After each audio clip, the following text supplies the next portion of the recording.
सीते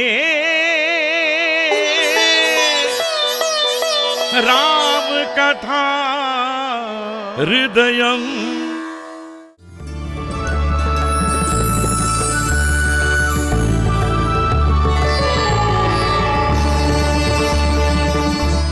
गंगाधर जी को मेरा प्रणाम हो।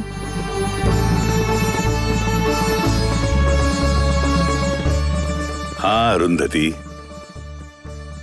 12 वर्ष हो गए हैं। तुमने मेरी कही हुई कथाओं को सुना।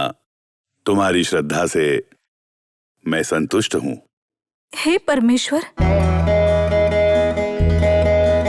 यहाँ बैठे 12 वर्ष हो चुके हैं। हाँ अरुंधति, अब तक 12 वर्ष हो चुके हैं। अकाल भी समाप्त हो गया है। अब से यहाँ पर समृद्धि बनी रहेगी। सप्त ऋषि भी वापस लौट रहे हैं। 12 वर्षों तक तुम मेरी कथाओं को ध्यान पूर्वक सुन रही थी और यह एक तपस्या के समान है। अरुंधति, तुम्हें जो मांगना है वो मांगो। मैं तुम्हारी इच्छाओं को पूर्ण करूंगा।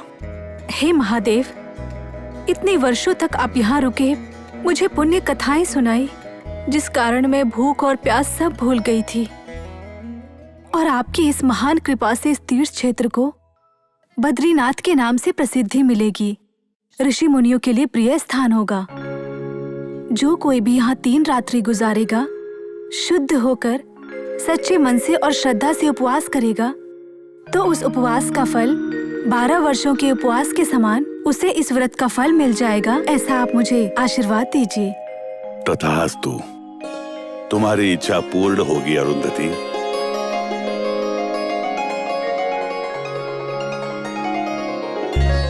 महान सती अरुंधति देवी की कथा को सुनकर मैं अत्यंत प्रसन्न हो गई।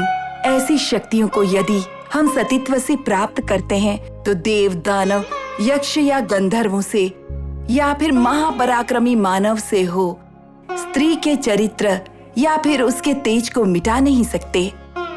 ऐसी महिमा महासती अरुंधति की स्फूर्ति से तुम प्राप्त कर सकती हो सीता।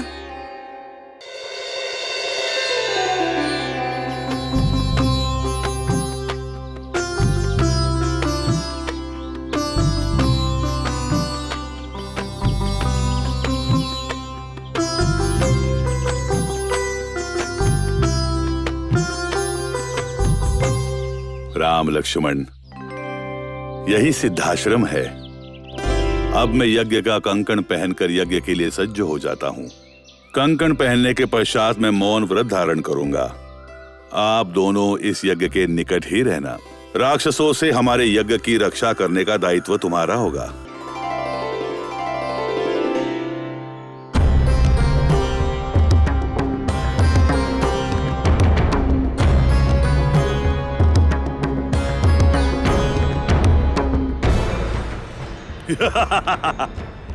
विश्वामित्र, अयोध्या से दशरथ पुत्र इन बालकों को लेकर आए हो। ये हमारी शक्तियों के सामने पत्ते के समान भी नहीं है।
माताश्री, किसी से भी शिव धनुष को कण भर में हिलाना यहाँ संभव नहीं हो पाया। ऐसा है तो इसे उठाने वाला कौन होगा? बहन का विवाह किसके साथ होगा?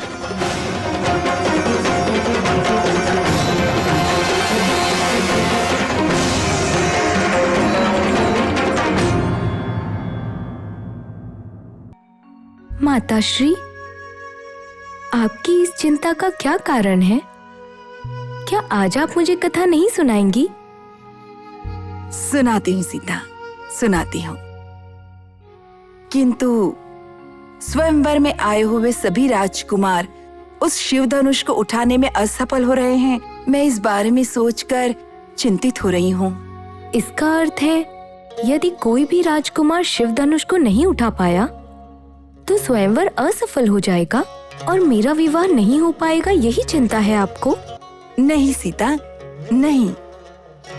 तुम जैसी सर्वगुण संपन्न कन्या को महान पुरुषोत्तम राजकुमार ही आकर शिव धनुष को उठाकर तुम्हें अपना कर ले जाएगा, ये मेरा विश्वास है। माताश्री, क्या पहले ऐसी कोई भी घटना हुई है जिससे किसी राजकुमारी को कोई पुरुषोत्तम नाम मिला हो? कृपया मुझे बताइए। तुम जिस घटना के बारे में पूछ रही हो, ऐसी घटना अगस्त्य मुनि की पत्नी लोपामुद्रा के साथ घटित हुई है। क्या हुआ था माताश्री? लोपामुद्रा विदर्भ राजा की पुत्री थी। जब कोई भी राजकुमार उससे विवाह करने के लिए आगे नहीं आया, तब विदर्भ राजा बड़े चिंतित हुए। ऐसे कठिन समय में महान तपस्वी अगस्त्य मुनि स्वयं आकर लोपामुद्रा से विवाह करने की अपनी इच्छा राजा को बता रहे थे। लेकिन विदर्भ राजा को अपनी पुत्री को एक मुनि के हाथ सौंप देने में थोड़ी सी हिचकिचाहट हुई। किंतु लोपामुद्रा अपने से विवाह करने वाला एक राजकुमार ही हो, इस भावना को पूरी तरह त्याग कर इस महान तपस्वी अगस्त्य जी से विवाह करके उनकी पत्नी बनकर अपने जीवन को पावन कर लिया। महामुनि अगस्त्य जी से विवाह करके उनकी अर्धांगिनी बनकर, महान पतिव्रता बनकर अपने जीवन को पूरी तरह सफल बना लिया। माताश्री, जब आप ऐसी कथाओं को जानती हैं तो इस विषय में इतनी चिंता क्यों कर रही हैं माताश्री? सही कहा सीता, तुम्हारे विवाह की चिंता करने की आवश्यकता नहीं है। तुम्हारा स्वयंवर किसी महापुरुष के साथ होगा, न भूत हो न भविष्य, ऐसा कहते हैं, वैसा ही होगा।